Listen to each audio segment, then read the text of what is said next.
Hai semua. Akhirnya kita udah duduk, sekarang kita lagi makan siang sama Merlin Ya, kita di tengah-tengah kota Haarlem. Cheers. just namanya red wine. So, hari ini aku diajak Merlin jalan-jalan di kota Haarlem. Sebenarnya aku nggak pernah jalan-jalan di kotanya ya, di city centernya. Kotanya tenang ya, nggak seberapa rame gitu. Kecil sih, cuman ya asik lah di sini. Terus kalau buat kalian yang belum tahu, Merlin ini juga seorang vlogger. Dan Merlin ini juga dari Malang. Mungkin ada yang kenal sama Merlin di sini. Please leave me a comment. Bisa bahasa Jawa nah. Iyalah. Please leave me a comment di bawah. Jadi Merlin udah berapa lama di Belanda, Merlin? Ini nyantai ya guys sambil nyemil. Iya. Aku sudah 6 tahun di Belanda. Ini aku datang itu bukan dari Indonesia tapi dari Turki. Karena aku bekerja di Istanbul di Turki. Ketemu pasangan aku tuh di sana. Akhirnya memutuskan untuk tinggal bersama di Belanda. Oh gitu. Ketemu pasangan di Turki ya? Iya, betul. Terus, buat kalian yang belum tahu, aku juga baru tahu sih sebenarnya kalau Merlin ini anaknya bolang banget. Merlin ini dari muda udah berkelana kemana-mana. Kamu udah kemana aja? Dan Merlin ini kerjanya pindah-pindah ya? Kemana aja Merlin kalau boleh cerita? Jadi sebelum menikah, aku tinggal di Taiwan, pernah di India, pernah di Turki, pernah dan terakhir ya di sini di Belanda. Di Belanda. Sisanya travel aja, bukan untuk tinggal. Gimana itu waktu itu masih single ya? Iya. Buat anak-anak orang di Indo kan jarang-jarang tuh yang zaman suka. kita jarang. Yang zaman kita ini ya, kelihatan nih angkatan tahun berapa nih ya. Kayaknya jarang banget yang traveling kayak solo traveler yang kerja di mana-mana gitu ya kayaknya. Gimana itu Merlin sebagai perempuan apalagi? Apakah Merlin itu langsung di yes sama orang tua atau kamu harus meyakinkan orang tua kalau it is okay? Tentu tidak di-yesin langsung sama orang tua, yang pasti dimarahin dulu. Ya, terus secara keadaan ekonomi waktu itu kurang begitu bagus ya, kurang begitu mampu. Ya cukup apalagi anak 3. Ada kakakku, ada aku sama adikku yang masih harus dibiayain. Tapi aku tuh selalu kepikiran pengen lihat dunia luar. Dari kecil di Malang, terus kuliah di Surabaya. Paling mentok ke Jakarta itu pun karena waktu itu ikut acara sekolah, terus ada kakakku yang di sana, jadi cuma sebentar aja. Ya udah dari situ tuh selalu punya mimpi pengen kerja di luar gitu, pengen dapat penghasilan jauh lebih baik daripada Indonesia. Dan waktu itu aku nggak pernah kerja yang formal di Indonesia, cuman sekedar internship setelah lulus kuliah. Dan aku tuh kayak trauma gitu loh. Trauma kenapa itu? Trauma kayak kultur kerjanya kok kayak gini, kok. Dalam sisi apa itu kultur kerja yang kayak gimana itu? Ya ABS lah, asal bapak senang. Yang pokoknya anak muda bawahan lu diem, lu nggak ada hak untuk ngomong, menyuarakan isi hatimu, pemikiranmu. Akhirnya aku kayak ngerasa kayak dijajah banget gitu loh. Aku pengen memberontak, pokoknya jiwa ini bener-bener Oh, karena berarti mungkin kamu ada sisi idealisnya. Iya, aku bener-bener kalau kayak kerja tentang kamu tuh bener-bener membuat sesuatu, pengen karyanya di-appreciate dari karyanya gitu ya, bukan karena sisi personalnya sama atasan gitu ya. Iya, tapi juga ada sih pengaruh personal juga. Ya itu tadi kultur, pokoknya asal bapak senang, semuanya harus jalan sesuai dengan aturan mereka. Itu aku kayak terus kapan aku bisa berkreativitas gitu loh. Akhirnya aku pengen coba dunia luar, aku pengen kerja sama orang asing tuh kayak gimana sih. Waktu itu sebenarnya mulai deket-deket dulu dari Singapura, Malaysia, ke negara tetangga. Di situ ada teman, ya udah mulai. Terus ke Taiwan juga ada program sebenarnya, program pertukaran. Setelah itu aku dapat kerja. Ya udah dari situ mulai dari satu negara kayak ketagihan, udah nggak cocok lagi atau pengen cari negara lagi, negara lain lagi. Iya, lompat lagi gitu. Tapi seru. Ya pastinya dimarahin orang tua karena pertama ya aku nggak minta uang sama orang tua sama sekali, bener-bener dari savings aku. Ya aku cuma minta izin aja. Tapi yang nggak disetujuin karena ya namanya perempuan. Ya karena stigma perempuan harus ngapain sih terbang jauh-jauh, balik ke dapur kan gitu kan. Kebanyakan orang nikah aja, di kita ya kan. Terus di rumah berkeluarga. Nah itu tuh aku bener-bener waktu itu no, it's a no, not for me. Ya, Gitu. Aku mau berkelana dulu, aku pengen nikmatin dunia ya. sebelum aku terkumpul. Akhirnya settle down udah Yes. di sini ya kayak gitu ya. Dan negara mana yang buat kamu paling berkesan? Berkesan kalau secara indahnya negara geografis gitu Iya. ya, aku bilang wah semua negara pasti ada indahnya. Tapi aku suka Turki. Dia kayak Kenapa tuh? percampuran kultur antara Asia dengan Eropa Mhm. gitu. Jadi juga bisa terlihat dari orang-orangnya, semakin kamu ke Asia semakin kayak lihat timur-timur gitu, rambutnya hitam, matanya hitam. Semakin kamu ke Turki Barat, mereka semakin bule gitu, semakin blonde, putih-putih. Ya semua putih sih, cuman putihnya lebih ke arah Eropa Oh, gitu. Sama Islam, tapi Islam yang terbuka, bukan konservatif. ya aku dengar juga itu tentang itu. Kalau di Istanbul lebih open ya kayaknya Iya. Islamnya ya. Dan kaya akan kultur juga di sana. Oh, oke. Dan sekarang akhirnya Merlin settle down-nya di Belanda. Gimana itu Ya. kesanmu gitu ya, tinggal di Belanda selama ini gitu? Ya, seneng sih. Di tahun-tahun awal waktu aku datang pas winter juga, November. Wah, itu gelap dan juga pokoknya Iya ya. Gelapnya tuh panjang gitu dari pagi Iya, sampai udah bukan dari pagi ya, pagi dari sih. jam 4 sore udah gelap ya Iya. kayaknya. Terus shock sih karena dingin pertama, terus kedua orang-orangnya di rumah terus. Iya.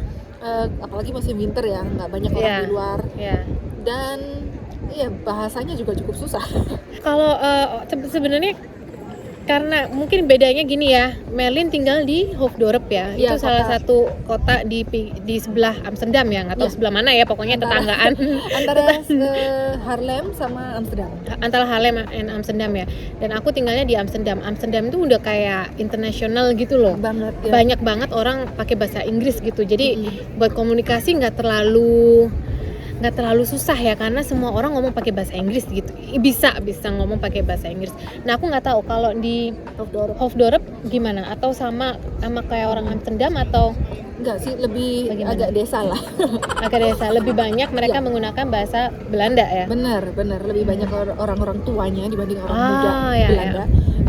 Baru terakhir-terakhir ini aja banyak orang lokal expat Ya. yang datang ke Hoofddorp karena udah Amsterdam itu udah padat banget, akhirnya mulai beradaptasi dengan bahasa Inggris. Tapi sebelumnya ya totally bahasa Belanda. Bahasa Belanda ya mereka ya. Mm-mm. Oke, jadi ada Merlin ngalamin nggak kesulitan berkomunikasi sama orang lokal? Sempet ya? Kayak mereka tuh to the point, nggak ada malu-malunya. Ya, ya itu bener.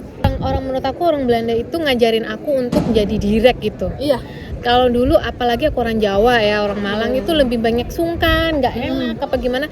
Di sini aku ngelihat, kalau aku kebanyakan sungkan itu, Nggak tahu nggak kelar. kalian sungkan apa sih bahasa Indonesianya, Lin? Iya, sungkan. Sungkan ya, nggak enak gitu ya. Kalau kita kebanyakan kayak gitu, megang budaya kita yang kayak begitu di sini, kita nggak dapet apa yang kita mau gitu. Maksudnya kita ditindas gitu. Jadi mereka itu direct orangnya ya. Jadi kita kan kayak ikan harus ngikutin apa sih ininya, bolnya, apa sih akuariumnya. Ya kita berenang di situ, kita sama orang direct, kita juga harus direct. You are in Rome, Yeah. act like Romans. Ya. When you are in the Netherlands, act like a Dutch. Ya, pas. Ya, kayak gitu ya. Direknya pernah ngalamin nggak, Merlin, didirekin sama mereka yang Pernah. kadang-kadang kita kaget gitu ya Kaget pertamanya. Dulu pernah ya, simple banget. Aku tuh cuman nyasar. Ya maklum lah, orang baru ya nyasar, nggak ngerti. Aduh, tempat parkir di mana, atau katakanlah aku mau pergi ke supermarket tapi aku nggak tahu kemana.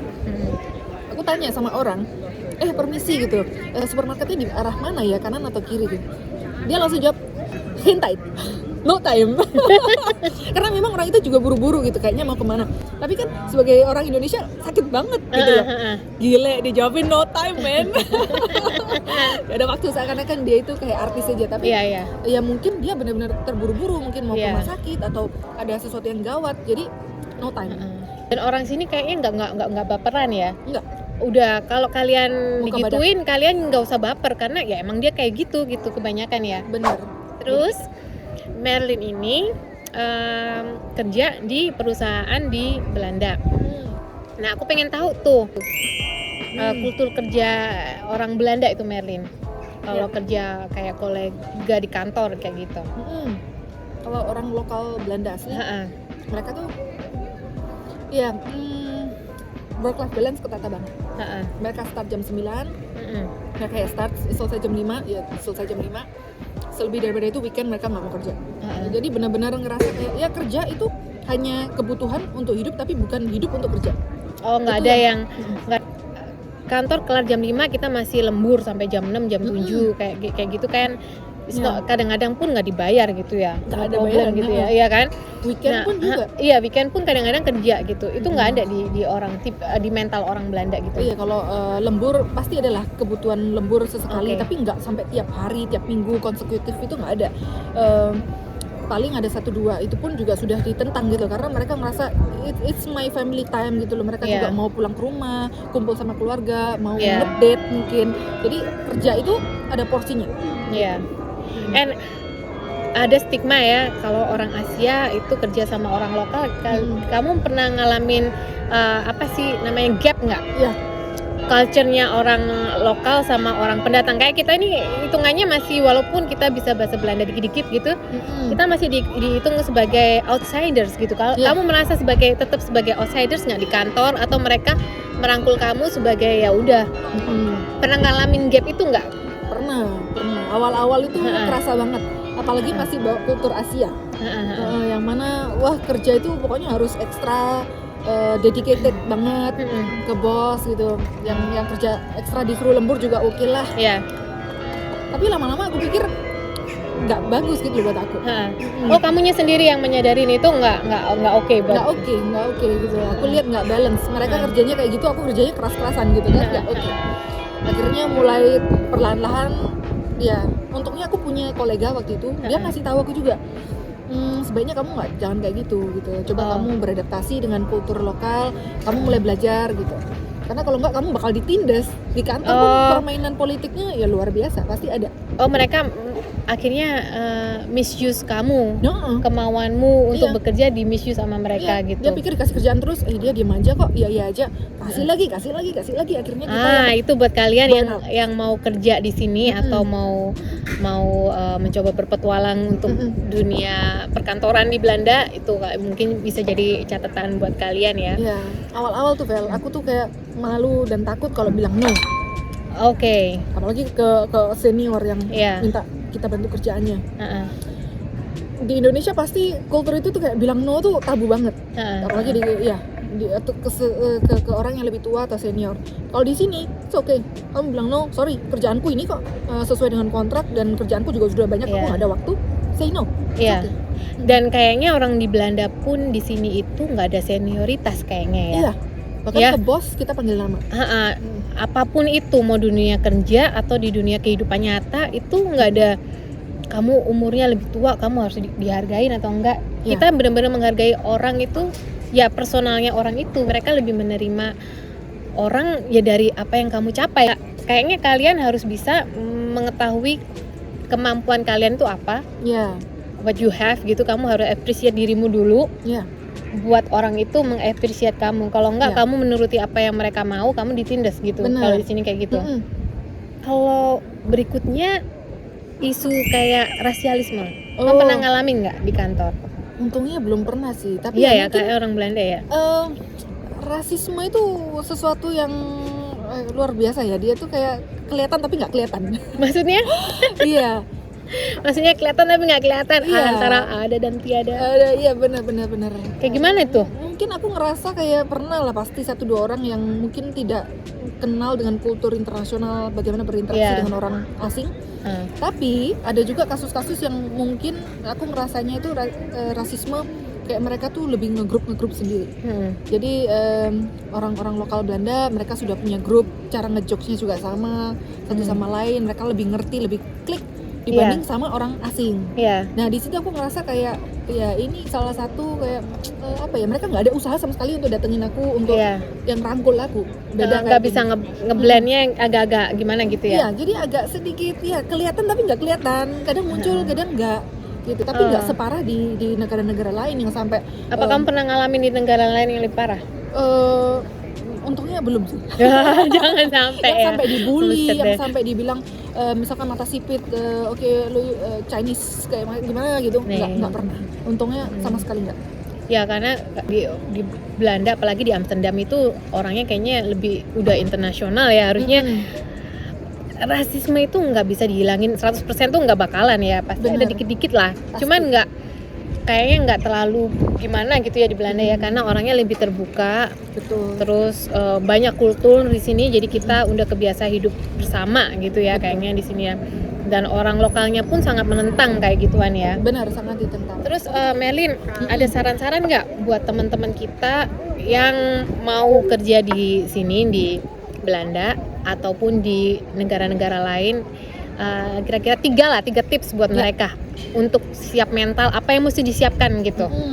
Secara mentally ya, secara dokumen mah tanya di biro perjalanan deh kayaknya. Biro perjalanan karir. Iya, biro perjalanan karir. Kalau secara mentally apa yang mesti disiapkan nih? Ya, yang pertama harus bisa speak up. Kalau nggak speak up, kalian akan dipandang kalian nggak punya pemikiran sendiri, kalian nggak kreatif, kalian tidak berkontribusi. Itu pernah aku alamin karena masih bawa kultur Asia. Aku masih malu-malu gitu, takut ngomong di depan publik. Itu harus nggak ada malu lagi. Say what you think, say what you feel the best for the team, karena teamwork kan. Terus kedua, apa ya? Sebentar, aku harus mikir. Nanti di pause ya.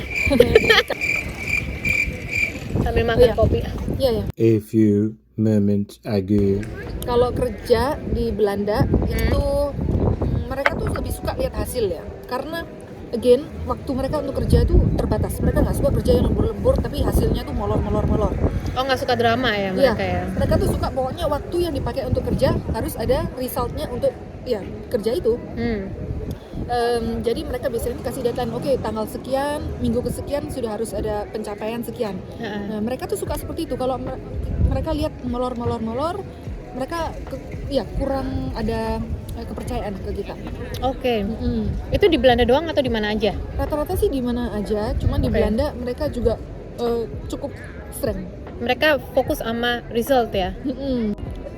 Iya, yang terakhir, yang ketiga. Ya, yang ketiga harus bisa belajar menerima perbedaan budaya, perbedaan pemikiran. Oke. Ya, itu namanya juga setiap orang berhak untuk menyuarakan pemikirannya sendiri. Kita juga harus menghargai, sekalipun orang yang lebih junior pada kita, orang yang mungkin kulturnya berbeda, pendidikannya berbeda dari kita, tapi selama semua orang berkontribusi untuk tim, ya kita hargai. Gitu. Oke, benar-benar ini ya, fokus ke kerjaan, fokus ke hasil ya, nggak ada yang namanya baper-baperan gitu ya. Iya, betul. Senioritas apa segala macam itu dihapus dulu di kepala ya kayaknya ya. Benar. Tersinggung kalau dia bersuara atau kalau ditegur sama junior gimana itu? Oh ya, open ya. Karena ada budaya, terutama di kantor aku ya, aku kerja di, boleh promo juga. Aku kerja sempat di Uber, sempat di Booking. Itu company besar. Mereka punya budaya namanya feedback itu is a gift. Sekalipun feedback itu sangat menyakitkan, sangat nggak enak untuk didengarkan, bikin kuping panas gitu ya. But it's a gift buat kamu untuk berubah. Itu persepsi orang lain yang belum kamu lihat di kacamata kamu sendiri. Itu budaya yang top sih kalau menurut aku untuk zaman sekarang ini ya. Nggak ada yang namanya lagi susah sih. Emang mental kita juga kayaknya di Indonesia udah mulai bergeser ke situ juga sih seharusnya sekarang ya. Harusnya. Giliran generasi yang tua itu sudah harus bisa digantikan dengan generasi muda, dan generasi muda ini persaingannya jauh lebih ketat. Jadi kita harus sudah ikutin alur yang internasional. Kalau mental kita kayaknya jangankan kita ke luar negeri ya, orang luar negeri aja udah mulai datang ke negara kita, ke Indo. Betul. Ya kan. Kalau kita masih stay dengan cara pemikiran kita yang lama, kayaknya kita juga susah untuk ngeblend dengan dunia internasional harusnya ya. Benar. Berarti dunia internasional tuh kayak yang Merlin katakan dari tadi, dari beberapa negara, pengalaman yang bisa dipetik dari Merlin itu buat kalian yang berencana untuk kerja di luar negeri, ataupun kalian yang bersinggungan dengan para ekspat mungkin ya. Betul. Kerjaannya di Indo ya. Mungkin itu bisa jadi pertimbangan buat kalian. Jadi ya thank you Merlin, kita udah ngasih tips dan trik-trik tentang kalau bekerja di dunia internasional atau bersinggungan dengan para ekspat dari luar negeri ya. Karena aku harus tambahin satu lagi. Indonesia pun sendiri itu kayak kultur. Tanpa kita sadarin, orang dari Papua, orang dari Sulawesi, Kalimantan itu sudah kayak macam international environment di Indonesia sendiri. Kita juga harus mulai belajar ya, mengerti kultur mereka, merangkul mereka, ya menghargai. Ya penting banget ya, karena kalau enggak ya kita nggak akan bisa bergerak keluar dari kotak. Kita akan di situ-situ aja ya. Kalau kita merasa superior dari kultur satu kultur, kita merasa superior dari yang lain, ya kita nggak akan bisa belajar sesuatu di luar apa yang kita tahu gitu. Susah untuk menerima perbedaan gitu ya. Oke, it was nice, percakapan yang nice. Percakapan yang dan kita sekarang mau menikmati keindahan kota Haarlem lagi. Mungkin aku akan ajak kalian muter bentar lagi, muter dikit ya kayaknya ya Lin, sebelum kita pulang ke kota masing-masing ya. Merlin balik ke Hofdorp dan aku balik ke Amsterdam. Jangan lupa follow Merlin, follow Instagram Merlin, karena Instagram Merlin and YouTube Merlin, karena Merlin punya banyak banget tips-tips, mulai dari mulai dari kerjaan, kehidupan di Belanda, dan masih banyak lagi. Oke, semua, I see you in the next vlog. Bye.